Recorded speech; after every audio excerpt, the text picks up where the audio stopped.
മക്കളെ എല്ലാവർക്കും സുഖം തന്നെ നേടാം. നിങ്ങളെല്ലാവരും പ്രാക്ടിക്കൽ ലാബ് എക്സാമിനേഷന് തിരക്കിലാണെന്ന് സാറിനറിയാം. നമ്മുടെ +2 ജീവിതം ഇത് അവസാനിക്കാൻ പോവാണ്. കുറച്ച് ദിവസം കൂടി മാത്രമേ നമ്മുടെ മുന്നിൽ ഇനി ബാക്കിയുള്ളൂ. സ്കൂൾ ജീവിതം ഇതോടെ എൻഡ് ആവുകയാണ്. ഇനി നിങ്ങൾ ഡിഗ്രി ലെവലിലോട്ടൊക്കെയാണ് പോകാനായിട്ട് വന്നത്. കോളേജ് ലൈഫ് നിങ്ങൾ എൻജോയ് ചെയ്യാൻ പോവുകയാണ്. ഞാൻ പറഞ്ഞതൊന്നും മറ്റൊന്നുമല്ല, നമ്മുടെ ഫൈനൽ എക്സാമിനേഷൻ ഇതാ അടുത്തെത്തിയിരിക്കുകയാണ്. മോഡൽ എക്സാമിനേഷനും അതേപോലെ തന്നെ മാർച്ചിലെ എക്സാമിനേഷനും ഇനി കുറച്ച് വിരലുണ്ടാകുന്ന കുറച്ച് ദിവസം കൂടി മാത്രമേ ഉള്ളൂ. അപ്പോൾ നിങ്ങളെല്ലാവരും പഠിച്ചു തുടങ്ങിയെന്നൊക്കെ എനിക്കറിയാം. ഇനി തുടങ്ങാത്തവരുണ്ടെങ്കിൽ ഒട്ടും സമയം കളയരുത്, പഠിച്ചു തുടങ്ങുക. നമ്മളിതാ ജനുവരി അവസാനത്തിലോട്ട് എത്തി നിൽക്കുകയാണ്. ഇനി വളരെ കുറച്ച് മാസം കൂടി ഒറ്റ മാസം കൂടി മാത്രമേ നമ്മുടെ മുന്നിൽ ബാക്കിയുള്ളൂ. ആ ഒരു മാസം പഠിച്ചാലും നമുക്ക് നല്ല മാർക്കോട് സ്കോർ ചെയ്യാൻ പറ്റുന്നതായിരിക്കും. പക്ഷേ ഇനി നിങ്ങൾ എന്ത് ചെയ്യാൻ പാടില്ല, ഉഴപ്പാൻ പാടില്ല. അപ്പോൾ നമ്മൾ എന്ത് ചെയ്യുക, ഓരോ ചാപ്റ്റർ പഠിച്ചു തുടങ്ങുമ്പോഴും അതിൻ്റെ വെയിറ്റേജ് അനുസരിച്ച് വേണം നിങ്ങൾ എന്ത് ചെയ്യാൻ പഠിക്കാൻ. പല കുട്ടികളും ഓരോ ചാപ്റ്ററൊക്കെ സ്കിപ്പ് ചെയ്യുന്ന ഒരു പ്രവണതയുണ്ട്. അപ്പോൾ നിങ്ങൾ ഓരോ ചാപ്റ്റർ സ്കിപ്പ് ചെയ്യുമ്പോൾ നിങ്ങൾ വെയിറ്റേജ് മനസ്സിലാക്കി പഠിക്കുകയാണെങ്കിൽ, നിങ്ങൾ സ്കിപ്പ് ചെയ്യാൻ വെച്ചിരിക്കുന്ന ചാപ്റ്റർ നല്ല വെയിറ്റേജുള്ള ചാപ്റ്റർ ആണെങ്കിൽ ഉറപ്പായി നിങ്ങൾ എന്ത് ചെയ്യും, എങ്ങനെയെങ്കിലുമൊക്കെ അത് പഠിച്ച് മാർക്ക് വാങ്ങാൻ ശ്രമിക്കുന്നതാണ്. ഒരു ചാപ്റ്റർ നിങ്ങൾ സ്കിപ്പ് ചെയ്യാൻ പാടില്ല. എന്തെങ്കിലും ഡൗട്ടുള്ള ചാപ്റ്റർ ഉണ്ടെങ്കിൽ സൈലത്തിൻ്റെ ക്ലാസ്സുകളൊക്കെ ഉണ്ട്, അതൊക്കെ കണ്ട് സെറ്റ് ആക്കണം കേട്ടോ. അപ്പോൾ നമുക്ക് എന്ത് ചെയ്യാം, നേരെ നമ്മുടെ വെയിറ്റേജിലോട്ട് കിടക്കാം. നമ്മുടെ ഫിസിക്സിൻ്റെ മാർച്ചിനും അതേപോലെ തന്നെ മോഡൽ എക്സാമിനേഷനും ഇംപ്രൂവ്മെൻറ്റ് എക്സാമിനും ചോദിച്ച ഓരോ ചാപ്റ്ററിൽ നിന്നും എത്ര മാർക്കിനാണ് ചോദിച്ചത് അത് നമ്മൾ അനലൈസ് ചെയ്തിട്ട് ഈ വർഷം നമുക്ക് എത്ര മാർക്കിനായിരിക്കും ആ ചാപ്റ്ററിൽ നിന്ന് ക്വസ്റ്റ്യൻ ചോദിക്കുന്നത്, എത്ര മാർക്കിനാണ് നമുക്ക് എന്ത് ചെയ്യാം, ഒന്ന് ഡീൽ ചെയ്യാം. നമ്മുടെ ഫസ്റ്റ് ചാപ്റ്ററായ ഇലക്ട്രിക് ചാർജസ് ആൻഡ് ഫീൽഡ് എന്ന് പറയുന്ന ചാപ്റ്റർ കഴിഞ്ഞ വർഷം മാർച്ചിന് എത്ര മാർക്കിനാണ് ക്വസ്റ്റ്യൻ ചോദിച്ചത് നമുക്ക് നോക്കാം. 8 മാർക്കിനാണ് കഴിഞ്ഞ വർഷത്തെ മാർച്ചിന് അവിടെ നിന്ന് ക്വസ്റ്റ്യൻ ചോദിച്ചത്. അതേപോലെ തന്നെ ഇംപ്രൂവ്മെൻറ്റ് എക്സാമിനേഷന് 9 മാർക്കും മോഡൽ എക്സാമിനേഷന് 8 മാർക്കിനുമാണ് ക്വസ്റ്റ്യൻ നമ്മളോട് ചോദിച്ചത്. അപ്പോൾ അതുകൊണ്ട് തന്നെ ഈ വർഷം 2025 മാർച്ചിന് ആ ചാപ്റ്ററിൽ നിന്നും നമുക്ക് 8 മാർക്കിന് ക്വസ്റ്റ്യൻ പ്രതീക്ഷിക്കാവുന്നതാണ്.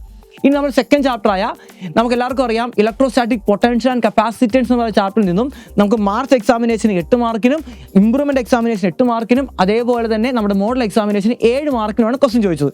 ഇവിടെ നിന്ന് നമുക്ക് എക്സ്പെക്റ്റഡ് 8 മാർക്കാണ് നമ്മുടെ ഈ 2025 മാർച്ചിൽ നമുക്ക് ഈ ചാപ്റ്ററിൽ നിന്ന് പ്രതീക്ഷിക്കാവുന്നത്. അതായത് തേർഡ് ചാപ്റ്ററിലോട്ട് പോവാണ്. കറണ്ട് ഇലക്ട്രിസിറ്റി ആണ് നമ്മുടെ ചാപ്റ്ററിൻ്റെ പേര്. ഈ ചാപ്റ്ററിന് മാർച്ചിൽ 6 മാർക്കിനും അതേപോലെ തന്നെ ഇംപ്രൂവ്മെൻറ്റ് എക്സാമിനേഷനും 6 മാർക്കിനും മോഡൽ എക്സാമിനേഷനും 6 മാർക്കിനാണ് നമ്മളോട് എന്ത് ചോദിച്ചിരിക്കുന്നത്, ക്വസ്റ്റ്യൻ ചോദിച്ചിരിക്കുന്നത്. അപ്പോൾ ഈ ചാപ്റ്ററിൻ്റെ ഒരു എക്സ്പെക്റ്റഡ് വെയിറ്റേജ് എന്ന് പറയുന്നതും 6 മാർക്ക് തന്നെയായിരിക്കും മാർച്ച് 2025.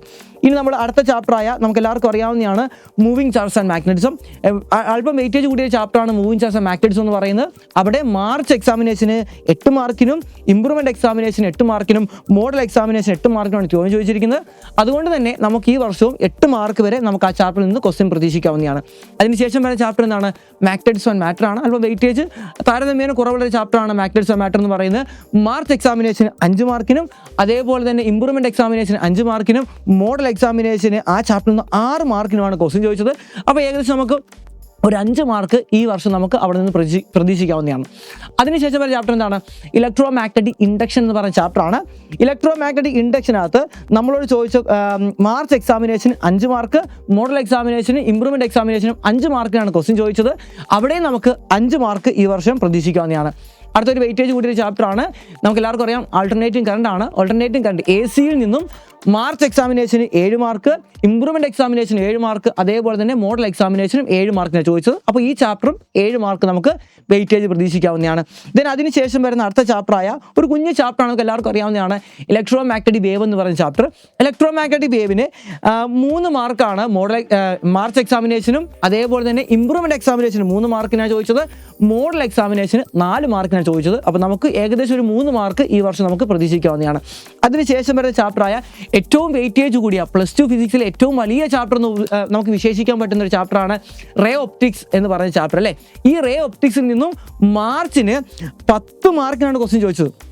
അതേപോലെ തന്നെ ഇംപ്രൂവ്മെൻറ്റ് എക്സാമിനേഷനും 10 മാർക്കിനാണ് ചോദിച്ചത്.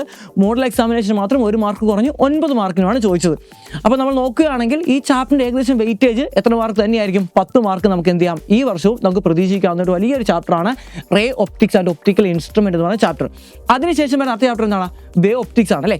വേവ് ഒപ്റ്റിക്സിന് നമ്മളോട് മാർച്ച് എക്സാമിനേഷന് 5 മാർക്കും ഇംപ്രൂവ്മെൻറ്റ് എക്സാമിനേഷന് 5 മാർക്കും മോഡൽ എക്സാമിനേഷനും നമ്മളോട് 5 മാർക്കിനാണ് ചോദിച്ചിരിക്കുന്നത്. അതുകൊണ്ട് തന്നെ അതിൻ്റെ എക്സ്പെക്റ്റഡ് വെയിറ്റേജ് എന്ന് പറയുന്നത് 5 മാർക്ക് തന്നെയായിരിക്കും. ദെൻ അതിനുശേഷം വരുന്ന അടുത്ത ചാപ്റ്ററാണ് നമുക്ക് എല്ലാവർക്കും അറിയാം dual nature of matter and radiation എന്ന് പറയുന്ന ചാപ്റ്ററാണ്. ഡ്യുവൽ നേച്ചറിൽ നിന്നും 3 മാർക്കാണ് മാർച്ചിലും ഇംപ്രൂവ്മെൻറ്റിലും മോഡലിലൊക്കെ ചോദിച്ചിരിക്കുന്നത്. അതുകൊണ്ട് തന്നെ ഈ വർഷവും നമുക്ക് 3 മാർക്കിന് ആ ചാപ്റ്ററിൽ നിന്ന് ക്വസ്റ്റ്യൻ പ്രതീക്ഷിക്കാവുന്നതാണ്. ഏറ്റവും വെയിറ്റേജ് കുറഞ്ഞ ചാപ്റ്ററാണ് ഇനി വരുന്ന ചാപ്റ്ററുകൾ എന്ന് പറയുന്നത്. ദെൻ അടുത്ത ചാപ്റ്റർ എന്ന് പറയുന്നത് നമുക്കറിയാം ആറ്റം എന്ന് പറയുന്ന ചാപ്റ്ററാണ്. ആറ്റത്തിൽ നിന്നും 3 മാർക്കിന് തന്നെയാണ് എല്ലാ വർഷവും, അതായത് മാർച്ച് ആയിക്കോട്ടെ, ഇംപ്രൂവ്മെൻ്റ് ആയിക്കോട്ടെ, മോഡൽ ആയിക്കോട്ടെ, ഇനി ഈ വർഷവും നമുക്ക് അവിടെ നിന്നും 3 മാർക്കാണ് വെയിറ്റേജ് പ്രതീക്ഷിക്കാവുന്നത്. ദെൻ അതിനുശേഷം വരുന്ന ചാപ്റ്ററായ നമ്മുടെ ന്യൂക്ലിയസ് ആണ് അല്ലേ. ന്യൂക്ലിയർ എന്ന് പറയുന്ന ചാപ്റ്ററിൽ നിന്നും 3 മാർക്കാണ് ചോദിക്കുന്നത്.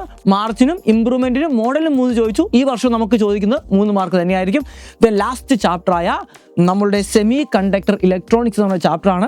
ആ ചാപ്റ്റർ വെയിറ്റ് ചെയ്ത് നമ്മൾ നോക്കുകയാണെങ്കിൽ മാർച്ചിന് 4 മാർക്കിനും ഇംപ്രൂവ്മെൻറ്റിന് 3 മാർക്കിനും മോഡൽ എക്സാമിനേഷൻ 4 മാർക്കിനും ചോദിച്ചു. നമുക്ക് ഇത്തവണ 4 മാർക്ക് വരെ പ്രതീക്ഷിക്കാവുന്നതാണ്. ആ ചാപ്റ്റർ ചെറിയൊരു ചാപ്റ്ററാണ്, ഫുൾ തിയറിയാണ്. ഫുൾ മാർക്ക് നമുക്ക് ആ ചാപ്റ്ററിൽ സെറ്റാക്കാൻ സാധിക്കുന്നതാണ്. മക്കളെ, നമ്മുടെ സിലബസ്, നമ്മുടെ പാറ്റേൺ, സിലബസ് അല്ല, നമ്മുടെ ക്വസ്റ്റ്യൻ പാറ്റേൺ ഒക്കെ മാറിക്കൊണ്ടിരിക്കുകയാണ്. നിങ്ങളെ വലിപ്പിക്കുന്ന പല ക്വസ്റ്റ്യൻ ഒക്കെ അവിടെ നിന്ന് ചോദിക്കുന്നുണ്ട്. അപ്പോൾ നിങ്ങൾ എന്ത് ചെയ്യുക, പ്രോപ്പറായിട്ട് നമ്മുടെ ലൈവുകളൊക്കെ നിങ്ങൾ എന്ത് ചെയ്യുക, ഫോളോ ചെയ്യുക. നമ്മുടെ ഈ ക്രിസ്മസ് എക്സാമിനേഷൻ നിങ്ങൾ കുഴപ്പിക്കുന്ന കുറേയേറെ ക്വസ്റ്റ്യൻ ചോദിച്ചെങ്കിലും അതെല്ലാം നമ്മുടെ ലൈവ് ക്ലാസ്സുകളിൽ പഠിപ്പിച്ചായിരുന്നു. നിങ്ങൾ അവസാനത്തെ മാരത്തോൺ ലൈവ് മാത്രം അല്ലെങ്കിൽ സൂപ്പർ 60 മാത്രം കണ്ടിട്ട് പോയത് കൊണ്ടാണ് നിങ്ങൾക്ക് അതൊക്കെ പാടായിട്ട് തോന്നിയത്. എന്നാൽ ഇനിയുള്ള ലൈവ് ക്ലാസ്സുകൾ, ഒരു ലൈവ് ക്ലാസ് പോലും മിസ്സാക്കാതെ എല്ലാ ലൈവ് ക്ലാസ്സുകളും നിങ്ങൾ കംപ്ലീറ്റ്ലി സൈലത്തിനെ ഫോളോ ചെയ്യുകയാണെങ്കിൽ ഈ എക്സാമിനേഷൻ വളരെ എളുപ്പത്തിൽ നമുക്ക് ക്രാക്ക് ചെയ്യാൻ പറ്റും. NCERT ടെക്സ്റ്റ് ബുക്കിൽ നിന്നല്ലാതെ ഒരു ക്വസ്റ്റ്യൻ പോലും നിങ്ങളുടെ എക്സാമിനേഷൻ ചോദിക്കത്തില്ല. ഫുൾ NCERT ടെക്സ്റ്റ് ബുക്ക് നമുക്ക് സൈലത്തിനോടൊപ്പം നിന്ന് മക്കളെ ക്രാക്ക് ചെയ്യാം. അപ്പോൾ ഞങ്ങളെ വിശ്വസിക്കുക, നിങ്ങൾക്ക് വേണ്ടത് ഞങ്ങൾ തരുന്നതായിരിക്കും. അപ്പോൾ ഇതേപോലുള്ള ഇൻഫോർമേറ്റീവ് വീഡിയോ ആയിട്ട് ഇനിയും നമ്മൾ വരുന്നതായിരിക്കും. അപ്പോൾ മാക്സിമം വീഡിയോ നിങ്ങൾ ഷെയർ ചെയ്യുക, ലൈക്ക് ചെയ്യുക, കമൻറ്റ് ചെയ്യുക. Bye bye.